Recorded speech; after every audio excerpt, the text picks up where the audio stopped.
The emergency sirens blared across the sprawling military training facility as dawn broke over the horizon, casting long shadows across the mock urban landscape that stretched for miles. Captain Sarah Chen adjusted her tactical gear. One final time, her eyes scanning the assembled team of 50 volunteers who had signed up for what the military brass called Operation Last Stand,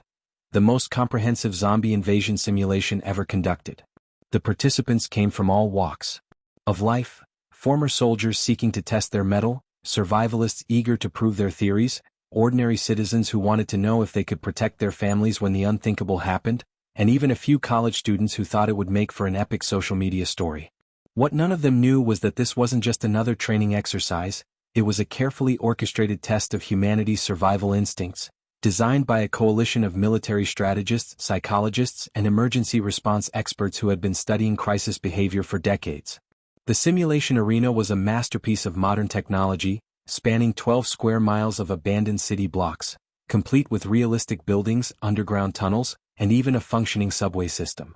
Holographic projectors and advanced AI-controlled animatronics would create an army of zombies so realistic that participants would forget they were in a simulation. Dr. Marcus Webb, the lead researcher overseeing the project, watched from the central command bunker as the participants received their final briefing. Each person wore a specialized suit equipped with sensors that would monitor their vital signs, stress levels, and decision-making patterns throughout the ordeal. The zombies were programmed with varying levels of aggression and intelligence, some shambling mindlessly while others displayed cunning pack behavior that would challenge even the most prepared survivor. Sarah found herself naturally taking charge of a diverse group that included Tommy Rodriguez, a former Marine with PTSD who saw this as a chance to prove he could still function under pressure. Dr. Elena Vasquez, a CDC epidemiologist who had volunteered to study infection patterns firsthand. Jake Morrison, a tech entrepreneur who believed his drone technology could revolutionize zombie defense. And Maria Santos, a single mother and nurse who had joined to learn skills that might one day save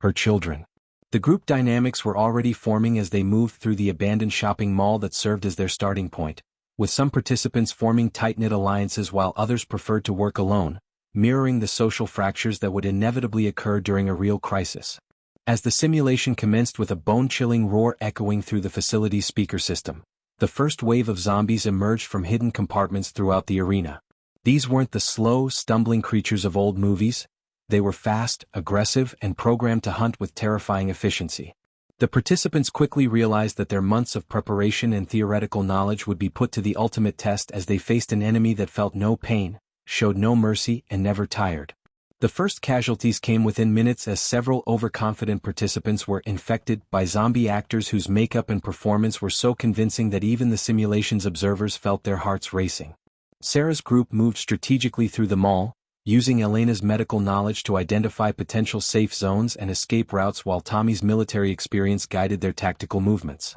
Jake deployed his drones to scout ahead, providing crucial intelligence about zombie movements and concentration points, while Maria's nursing background proved invaluable in treating the injured participants who had been marked as wounded by the simulation's scoring system. The stress was palpable as they encountered their first major zombie horde, a group of 30 undead creatures that had cornered a family of participants in the food court. The decision to help or preserve their own resources would be the first of many moral challenges that would test not just their survival skills but their humanity. The simulation's AI system continuously adapted to the participants' strategies, learning from their movements and adjusting the zombie behavior accordingly. What started as a straightforward survival exercise quickly evolved into a complex psychological experiment that revealed the true nature of human behavior under extreme stress. Some participants displayed incredible heroism, risking their own safety to save strangers, while others showed a darker side, hoarding resources and abandoning teammates when the pressure mounted. The researchers monitoring from the command center took detailed notes on every decision,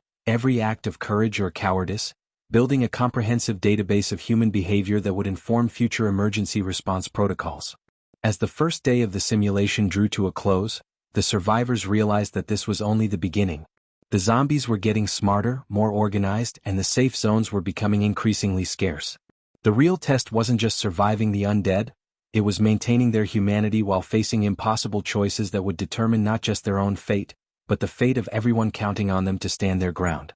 The fluorescent lights flickered ominously overhead as Sarah's team worked frantically to barricade the main entrances of the shopping mall, using overturned tables, mannequins, and anything else they could find to create defensive positions. The night had been relatively quiet, but as dawn approached, the zombie activity had intensified dramatically, with the AI system apparently programmed to increase pressure as the simulation progressed. Tommy Rodriguez methodically checked each barricade, his military training evident in the way he reinforced weak points and created firing positions, while Dr. Elena Vasquez had transformed the old radio shack into a makeshift medical bay, complete with supplies she'd gathered from the pharmacy and various stores throughout the mall. The space buzzed with nervous energy as the 43 remaining participants realized that their first real test was about to begin, and the playful excitement that some had felt yesterday had been replaced by genuine concern as the simulation's realism continued to blur the line between exercise and reality. Jake Morrison's drones provided a bird's-eye view of the approaching threat,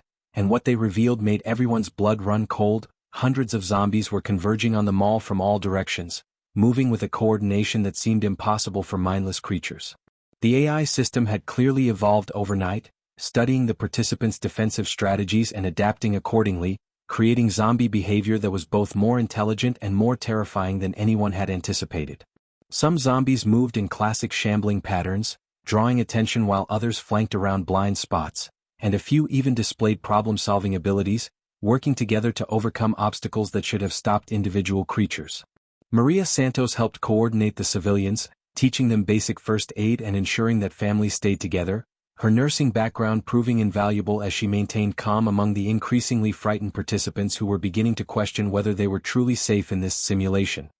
The attack began at precisely 0800 hours with a sound that sent chills down everyone's spine, not the expected moans and groans, but an organized, almost military-style coordination of movement that suggested these zombies possessed a collective intelligence that made them exponentially more dangerous. The first wave hit the north entrance like a tsunami of undead flesh, testing the barricades with systematic precision while Sarah coordinated the defense from her position near the central fountain. The participants who had seemed so confident just hours before now struggled to maintain their composure as rubber bullets and paintball markers,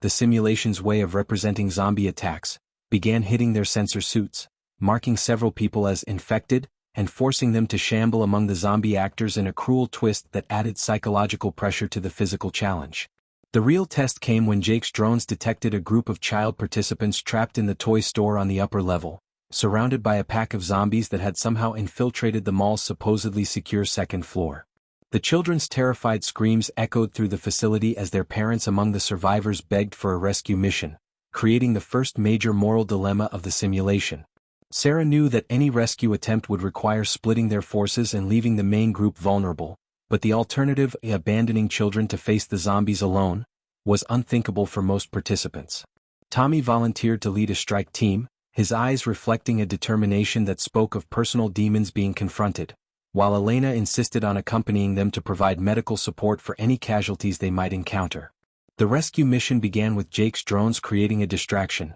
drawing some zombies away from the toy store while Tommy's team moved through the service corridors that connected the mall's different levels. What they discovered changed everything. The zombies had somehow learned to set traps, using overturned displays and blocked passages to funnel the rescuers into kill zones where larger groups waited in ambush. The AI system had clearly been analyzing every move the participants made, creating countermeasures that turned their own tactics against them in ways that seemed almost supernatural. 3 team members were infected during the rescue attempt, their sensor suits marking them as casualties as they were forced to join the zombie ranks, creating a haunting reminder that in a real crisis, every loss would be permanent and irreversible. As the rescued children were brought to safety, the cost of the operation became clear. The main group had barely held their positions, and several more participants had been marked as infected during the defense. The simulation scoring system ruthlessly tracked every decision, every casualty, and every resource expended, creating a running tally that drove home the harsh mathematics of survival.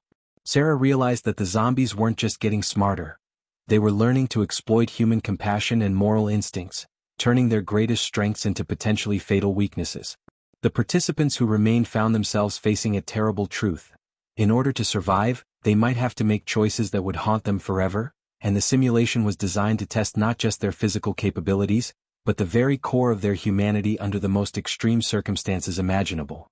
The emergency evacuation of the shopping mall came sooner than anyone had anticipated, as the zombie AI system unleashed a coordinated assault that overwhelmed their carefully constructed defenses in a matter of hours. Sarah led the 37 remaining survivors through the mall service tunnels, their footsteps echoing ominously in the narrow concrete passages as they descended into the underground network that connected the entire simulation facility. The tunnels were a maze of maintenance corridors, utility rooms, and abandoned subway platforms that had been specifically designed to test the participants' ability to navigate in confined, high-stress environments where traditional defensive strategies became useless. Tommy carried the wounded on his back, his military training evident in the way he maintained formation even in the cramped quarters, while Elena checked her medical supplies with growing concern, knowing that their resources were dwindling faster than anyone had planned and that the simulation's relentless pressure was designed to push them beyond their breaking points. The first sign that something had changed came when Jake's drones lost signal in the underground passages, their cameras cutting to static just as they detected movement in the deeper tunnels ahead. The facility's designers had apparently anticipated that survivors would seek refuge underground, and they had prepared accordingly by introducing a new type of zombie that thrived in the darkness, creatures that moved with spider-like agility along the tunnel walls and ceiling, their glowing sensors creating an eerie constellation of lights that seemed to watch the survivors from every shadow. These tunnel hunters were faster and more agile than their surface counterparts, designed to exploit the claustrophobic environment where the survivors' numerical advantage meant nothing and their weapons had limited effectiveness in the narrow confines. Maria Santos tried to keep the group together as they moved through the labyrinthine passages, but the psychological pressure was beginning to fracture the unity they had maintained during the mall defense. Several participants had begun forming smaller subgroups based on shared backgrounds or survival philosophies, with some advocating for aggressive tactics while others preferred stealth and evasion. The most concerning development was the emergence of a faction led by David Kumar, a former corporate executive who had begun questioning Sarah's leadership decisions and advocating for a more ruthless approach to resource management. Kumar argued that the simulation scoring system rewarded efficiency over compassion, and that their previous rescue missions had cost them valuable people and supplies that could have been used to ensure the survival of the strongest and most capable members of the group. The tunnel system tested every aspect of their survival skills as they encountered flooded passages that forced them to wade through chest-deep water while zombie sensors tracked their heat signatures from above, ventilation shafts that provided shortcuts but also served as highways for the tunnel hunters, and electrical systems that had been deliberately sabotaged to create obstacles that required technical knowledge to overcome. Elena's medical expertise proved crucial when they discovered that several participants were showing signs of severe stress reactions, including panic attacks and decision paralysis that made them liability in the confined spaces. The simulation's psychological component was clearly designed to identify individuals who would crack under pressure, and the researchers monitoring from the command center were documenting every breakdown, every moment of courage, and every decision that revealed the true character of the participants. The group's cohesion reached a breaking point when they encountered a junction where the tunnel split into 3 different paths, each leading to different sections of the facility but with no way to know which route was safest or most strategic. Kumar's faction demanded they split up to cover more ground and increase their chances of finding an exit, while Sarah insisted that dividing their forces would make them vulnerable to the tunnel hunters who were clearly coordinating their attacks. The argument escalated when Tommy sided with Sarah, his military experience convincing him that unit cohesion was essential for survival, while Jake found himself torn between his loyalty to Sarah and his growing concern that their current strategy was leading them into a trap. The debate was settled when the tunnel hunters launched their first coordinated assault, dropping from the ceiling and attacking with a ferocity that caught everyone off guard. The creatures' glowing sensors created a disorienting light show in the darkness as they moved with inhuman speed along the walls, their specialized programming allowing them to exploit every weakness in the humans' defensive formation. 5 participants were marked as infected during the initial attack, their sensor suits registering hits that forced them to join the growing army of zombie actors who were making the simulation increasingly realistic and terrifying. As the survivors regrouped and continued deeper into the tunnels, Sarah realized that the underground environment was designed to strip away their technological advantages and force them to rely on primitive instincts and teamwork, but the growing divisions within the group suggested that their greatest enemy might not be the zombies at all, but the human tendency toward conflict and mistrust when civilization's rules no longer applied. The discovery of a fortified warehouse complex on the facility's eastern edge came through Jake's restored drone network, which had finally regained signal after the group emerged from the deepest tunnel sections into a partially collapsed subway station that served as their temporary refuge. The warehouse promised a treasure trove of supplies including medical equipment, food rations, and advanced defensive gear that could turn the tide of their survival, but reaching it would require crossing 3 miles of open ground that intelligence suggested was crawling with the largest zombie concentration they had yet encountered. Sarah studied the drone footage with growing unease, noting that the zombies had begun exhibiting pack behavior reminiscent of predatory animals, with scouts patrolling the perimeter while the main horde seemed to be deliberately guarding the warehouse as if they understood its strategic importance to human survivors. The simulation's AI had clearly reached a new level of sophistication, creating scenarios where the undead displayed tactical thinking that challenged every assumption the participants had made about their enemy's capabilities. The group's internal tensions reached a boiling point during the mission planning session, as David Kumar's faction openly challenged Sarah's authority and proposed a drastically different approach to the supply run. Kumar argued that they should sacrifice the weaker members as distractions while a small elite team infiltrated the warehouse, his corporate background evident in the cold efficiency with which he calculated human lives against potential gains. Tommy's face darkened with anger as Kumar outlined his plan, the former Marine's moral compass revolting against the idea of deliberately abandoning fellow survivors, while Elena quietly documented the psychological breakdown she was witnessing among participants who had entered the simulation as ordinary citizens but were now debating tactics that would have been unthinkable in their previous lives. Maria Santos found herself caught between her protective instincts toward the families in the group and the harsh mathematics of survival that suggested Kumar's ruthless approach might actually save more lives in the long run. The compromise solution satisfied no one but represented the kind of desperate improvisation that characterized their entire survival experience. They would approach the warehouse in 2 coordinated teams, with Sarah's group creating a diversionary assault on the main entrance while Kumar's team attempted to infiltrate through the loading docks on the building's blind side. Jake's drones would provide overwatch and communication between the teams, though everyone understood that the electronic warfare capabilities the simulation had demonstrated meant their technological advantages could be neutralized at any moment. The plan required precise timing and flawless execution, qualities that had been in short supply since the group's cohesion began deteriorating under the relentless pressure of the zombie threat and the psychological manipulation that seemed designed to bring out the worst in human nature. The approach to the warehouse revealed just how much the zombie AI had evolved, as the creatures demonstrated an understanding of military tactics that bordered on the supernatural. The undead had established overlapping fields of fire around the building, with fast-moving scouts positioned to detect approaching survivors while the main force remained hidden until the optimal moment for ambush. Sarah's diversionary team found themselves facing a coordinated counterattack that suggested the zombies were not just reacting to human movements but actively predicting their strategies and preparing countermeasures. The creatures moved with a precision that made the participants question whether they were still fighting AI constructs or something far more sophisticated, their attacks perfectly timed to exploit weaknesses in the human formation while minimizing their own casualties in a display of tactical acumen that should have been impossible for mindless undead. The mission's critical moment came when Kumar's team reached the warehouse's interior, only to discover that one of their own members, Rebecca Chin, had been secretly working to undermine the group's efforts since the simulation began. Her sabotage became apparent when she triggered a security system that flooded the building with zombies, apparently believing that proving the futility of cooperation would somehow improve her own chances of survival in the simulation's final evaluation. The betrayal caught Kumar's team completely off guard, resulting in the immediate infection of 4 participants while the remainder found themselves trapped in the warehouse's maze-like interior with no clear escape route. Sarah's team, still engaged in their diversionary assault, could only watch helplessly through Jake's drone feeds as their companions faced overwhelming odds in what had become a carefully orchestrated trap. The warehouse mission's devastating conclusion saw the loss of 12 participants, including several who had been marked as infected during the chaotic retreat, while the promised supplies remained tantalizingly out of reach behind zombie-controlled barriers.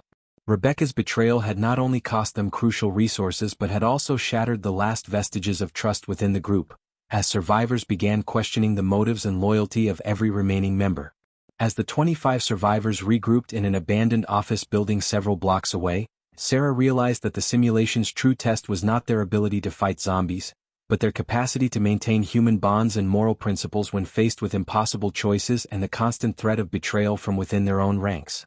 The betrayal at the warehouse created an irreparable schism within the surviving group, transforming what had once been a unified team into two hostile factions that viewed each other with suspicion and barely contained animosity. Sarah's remaining loyalists, numbering just 12 survivors including Tommy, Elena, and Maria, established themselves in the abandoned office building's upper floors, while Kumar's faction claimed the lower levels, creating a vertical divide that mirrored the philosophical chasm between their approaches to survival. The building's central stairwell became a no-man's land where the two groups exchanged terse communications about resource sharing and territorial boundaries, their conversations growing increasingly hostile as each side blamed the other for the mission's catastrophic failure. Jake Morrison found himself in the impossible position of mediator, his drone technology valuable to both factions but his loyalty torn between his respect for Sarah's moral leadership and his growing belief that Kumar's ruthless pragmatism might be the only way to survive the simulation's escalating challenges. Kumar's faction had embraced a philosophy of survival at any cost,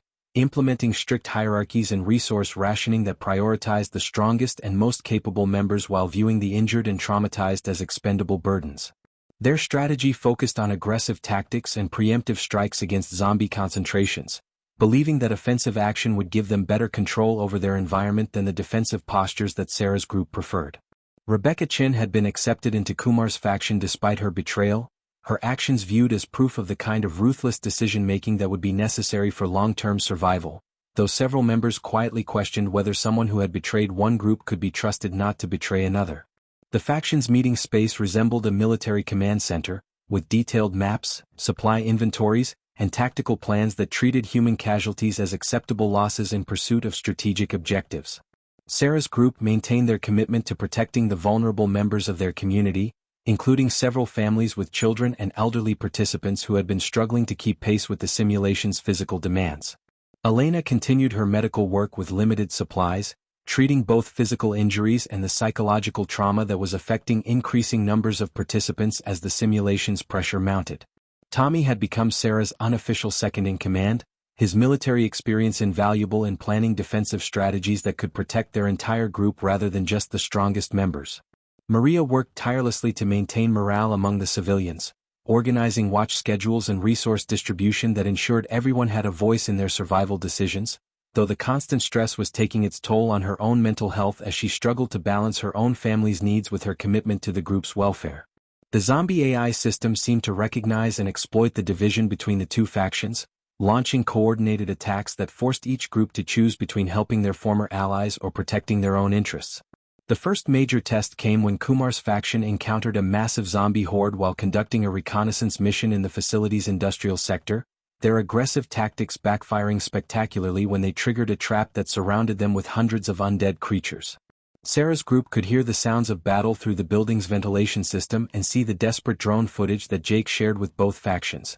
But Kumar's previous declarations of independence made any rescue attempt politically complicated and potentially suicidal. The moral dilemma tore at Sarah's conscience as she watched good people face overwhelming odds, knowing that her decision would set a precedent for how the factions would interact for the remainder of the simulation. The rescue attempt that Sarah ultimately authorized became a disaster that validated Kumar's warnings about the dangers of sentiment in survival situations. 6 of Sarah's people were marked as infected during the chaotic battle to extract Kumar's survivors, while the faction they had saved showed no gratitude and immediately returned to their territorial claims and resource hoarding. The bitter irony was not lost on anyone that Sarah's group had sacrificed their own safety to save people who viewed them as competitors rather than allies, and several of her followers began questioning whether her moral leadership was compatible with the harsh realities of their situation. Tommy's anger at the ungrateful response was barely contained, his military background making him particularly sensitive to the breakdown of unit cohesion that had once been their greatest strength.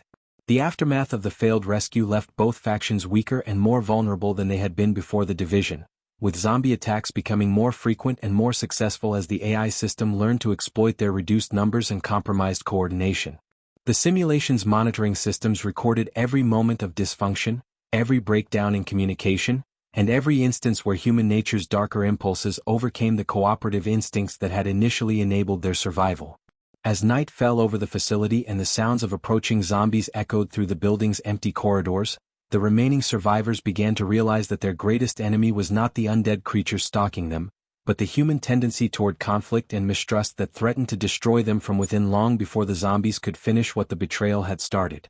Dr. Elena Vasquez's breakthrough discovery came at 3 in the morning when she was analyzing blood samples from the surviving participants, her makeshift laboratory in the office building's conference room illuminated by the eerie glow of emergency lighting as she worked through data that would change everything they thought they knew about the simulation. The revelation struck her like lightning when she noticed that certain participants' biometric readings showed complete immunity to the zombie infection markers, their sensor suits registering zero response to what should have been fatal contact with the undead creatures. Elena's hands trembled as she cross-referenced the data with the simulation's official records, discovering that this immunity wasn't a malfunction but a carefully planned element of the exercise, designed to test how humans would react when some individuals became exponentially more valuable than others in a survival scenario. The implications were staggering. In a real zombie apocalypse, immune individuals would become the foundation for humanity's continuation, but in their current situation, they represented a resource that could either unite the fractured survivors or tear them apart completely. The immune participants included Tommy Rodriguez, whose military background had already made him a natural leader, Maria Santos, whose medical skills were essential to the group's survival, and surprisingly David Kumar, whose ruthless faction leadership took on new significance when his personal immunity was revealed. Elena herself tested positive for immunity, a discovery that filled her with both relief and dread as she realized that her medical knowledge combined with her biological protection would make her a target for both factions who would want to control or exploit her abilities. The discovery also explained some of the simulation's more puzzling elements, including why certain participants had survived zombie encounters that should have been fatal and why the AI system had seemed to target specific individuals while ignoring others who appeared equally vulnerable. The revelation created an immediate power shift within both factions as immune individuals suddenly found themselves elevated to positions of critical importance, their opinions carrying weight that had nothing to do with their leadership abilities or survival skills. Kumar's faction moved quickly to establish a hierarchy based on immunity status,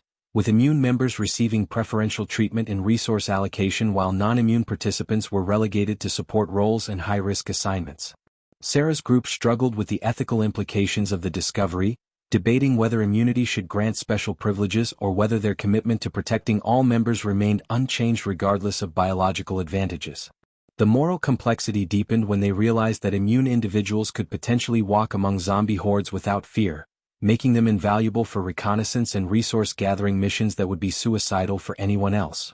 Jake Morrison's position became particularly precarious when his tests revealed that he was not immune, despite his technological contributions to the group's survival efforts. His drone network had been their eyes and ears throughout the simulation, but his lack of immunity made him expendable in Kumar's cold calculations while Sarah's group valued his contributions regardless of his biological status. The psychological impact on non-immune participants was devastating, as they watched their friends and allies receive preferential treatment based on a genetic lottery that had nothing to do with their courage, intelligence, or dedication to the group's survival. Several participants began displaying symptoms of severe depression and anxiety as they realized that their lives had become secondary to those blessed with immunity, creating a two-tier society within their small community that mirrored the worst aspects of human civilization. The zombie AI system responded to the immunity discovery with increased aggression, launching coordinated attacks that seemed designed to test whether the groups would sacrifice non-immune members to protect their valuable immune assets.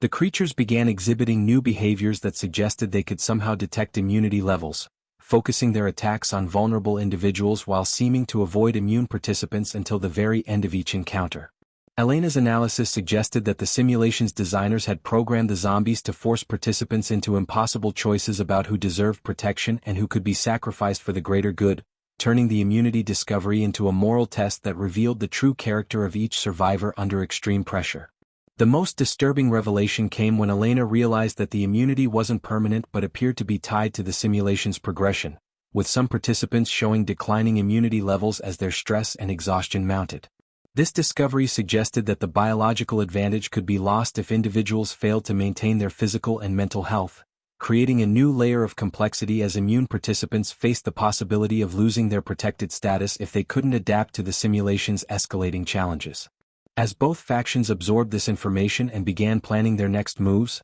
the survivors found themselves confronting a fundamental question about human nature: whether they would use their newfound knowledge to build a stronger community or whether the temptation to exploit biological advantages would complete the destruction of their unity that had begun with Rebecca's betrayal at the warehouse. The emergency broadcast that crackled through the facility's intercom system at dawn carried news that changed everything.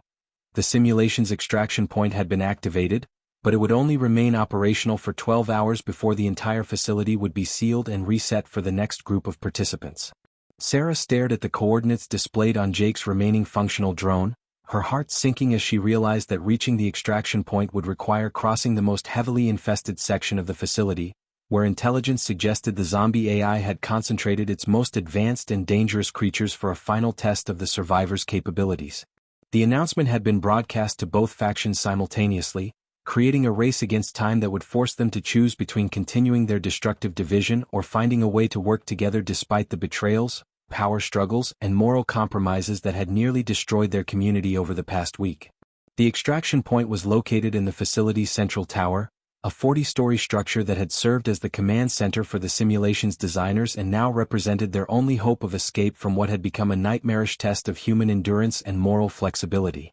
Kumar's faction had immediately begun planning an aggressive assault on the tower, their strategy focused on using immune members as shock troops while treating non-immune participants as expendable resources in a final gambit that reflected their utilitarian philosophy. Sarah's group faced the terrible reality that their commitment to protecting everyone might doom them all if they couldn't reach the extraction point in time, their moral principles potentially becoming a fatal weakness in a scenario designed to reward ruthless efficiency over humanitarian concerns. The psychological pressure was overwhelming as both groups realized that their next decisions would determine not just who survived the simulation, but who they would become as human beings when the exercise finally ended.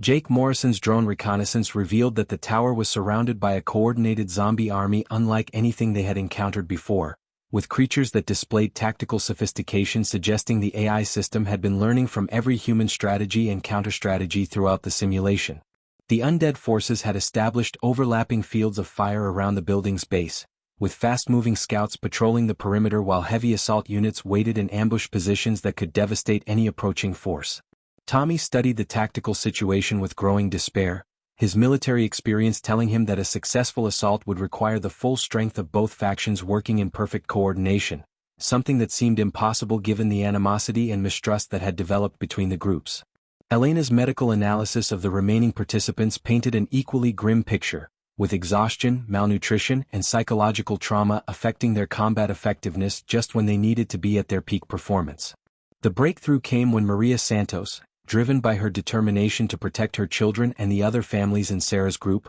approached Kumar's faction with a proposal that transcended their ideological differences.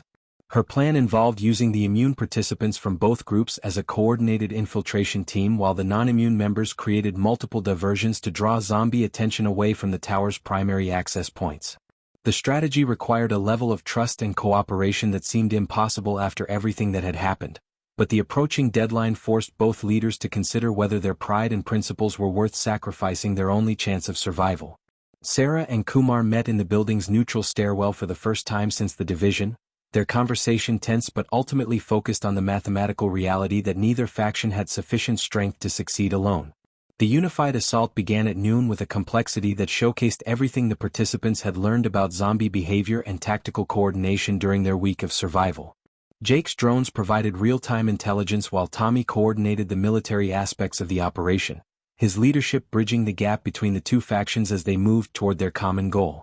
Elena established mobile medical stations at strategic points along their route, her immunity allowing her to provide aid in areas that would be too dangerous for non-immune medics. Kumar's ruthless efficiency proved valuable in making the split-second decisions that kept the assault moving forward, while Sarah's moral leadership prevented the mission from degenerating into the kind of human sacrifice that might have achieved tactical success at the cost of their humanity. The tower's lower levels became a hellish battlefield where every lesson the survivors had learned about zombie combat was put to the ultimate test, with creatures that seemed to anticipate their every move and counter their strategies with inhuman precision. The cost of the assault was devastating, with participants falling to zombie attacks that left their sensor suits flashing the red indicators that marked them as infected, forcing former allies to watch helplessly as friends and family members were consumed by the simulation's relentless logic. As the survivors fought their way upward through the tower's maze-like interior, they realized that the extraction point represented more than just escape from the simulation.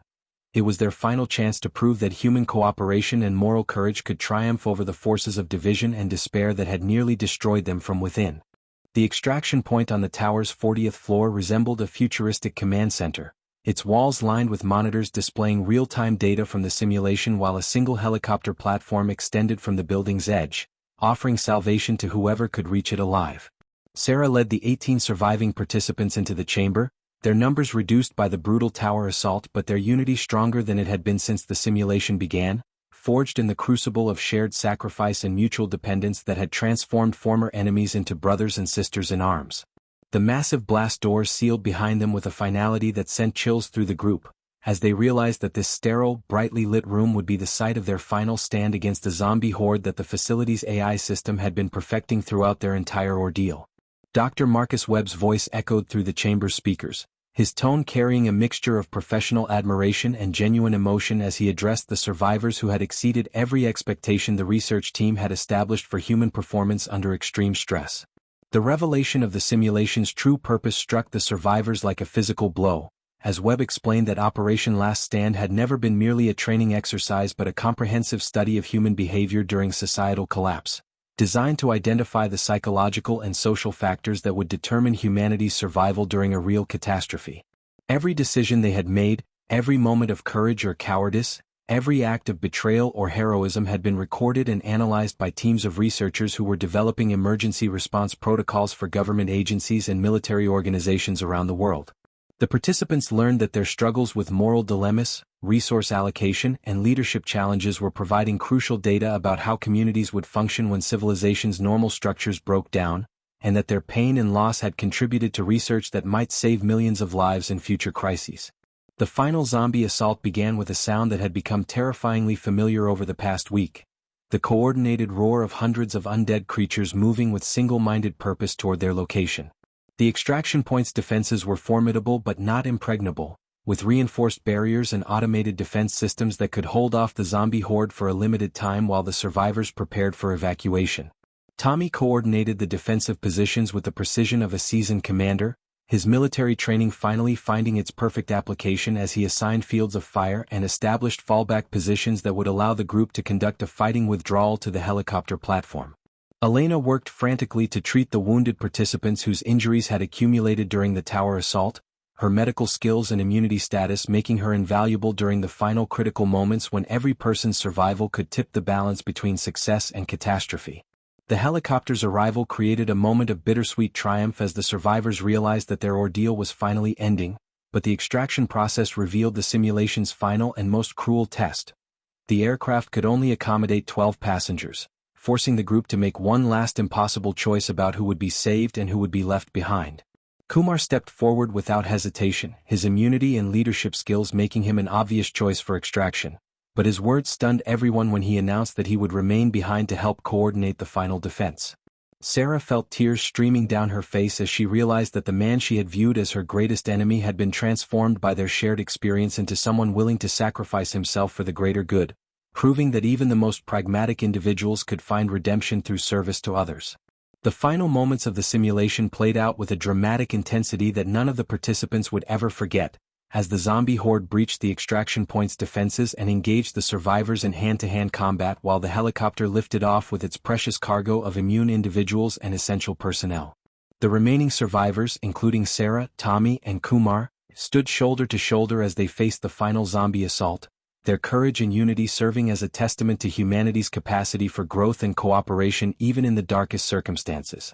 The simulation ended not with victory or defeat, but with the understanding that the true test had never been about surviving the zombies, but about maintaining their humanity and moral principles when faced with impossible choices that revealed the best and worst aspects of human nature. As the surviving participants were debriefed and evaluated by Webb's research team, they carried with them the knowledge that their experience had changed them forever, teaching them lessons about leadership, sacrifice, and the unbreakable bonds that form between people who have faced the unthinkable together. The simulation's data would inform policies and procedures that could save countless lives in future emergencies, but its most important legacy was the proof that ordinary people could rise to extraordinary challenges when they chose to stand their ground not just against external threats, but against the forces of division and despair that threatened to destroy them from within, demonstrating that humanity's greatest strength lay not in individual survival, but in the courage to protect and serve others even when the cost seemed unbearable.